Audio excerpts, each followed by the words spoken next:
Sheena's imitation ഗോൾഡിലേക്ക് ഏവർക്കും സ്വാഗതം. ഇന്ന് ഞാൻ നിങ്ങളെ കാണിക്കാൻ പോകുന്നത് മാറ്റ് ഫിനിഷിങ്ങിലുള്ള ചില ബാംഗിൾസാണ്. അതിൽ ഗോൾഡ് ഫിനിഷിങ്ങുള്ള മാറ്റ് ഫിനിഷിംഗ് ആയിട്ടുള്ള ഒരു സെറ്റ് വളയാണിത്. അത് സെപ്പറേറ്റ് ആയിട്ട് നോക്കുകയാണെങ്കിൽ ഓരോന്നും ശരിക്കും നമുക്കതിൻ്റെ ഡിസൈൻ കാണാൻ കഴിയും.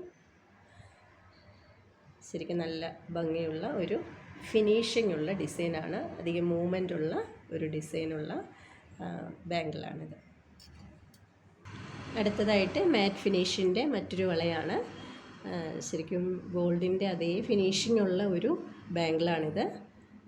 ശരിക്കും നല്ല വെറൈറ്റി ആയിട്ടുള്ളൊരു ഭംഗിയുള്ള ബാംഗിളാണിത്. ഇതിൻ്റെയൊക്കെ പല വലിപ്പത്തിലുള്ളത് അവൈലബിളാണ്. അടുത്തതായിട്ട് വെറൈറ്റി ആയിട്ടുള്ളൊരു ബാംഗിളാണിത്. ഹോൾ ബാംഗിളാണ്. അത് മാറ്റ് ഫിനിഷിങ് വിത്ത് ഗോൾഡ് പ്ലേറ്റിംഗ് ആണ്. ശരിക്കും നല്ല വെറൈറ്റി ഉള്ളൊരു ഭംഗിയുള്ള മൂവ്മെൻ്റ് ഉള്ള ഒരു ഡിസൈനാണിത്. ഇതും നിറയെ പേർക്ക് ഇഷ്ടപ്പെടുന്ന ഒരു ഡിസൈൻ തന്നെയാണ്. അടുത്തതായിട്ട് ഉള്ളൊരു ബാംഗിളാണിത്. ഇതും നല്ല ഫിനിഷിംഗ് ഉള്ളൊരു മാറ്റ് ഫിനിഷിൻ്റെ വള തന്നെയാണ്. വെറൈറ്റി ഡിസൈൻ തന്നെയാണിത്. ശരിക്കും നല്ല മൂവ്മെൻ്റ് ഉള്ളതാണിത്.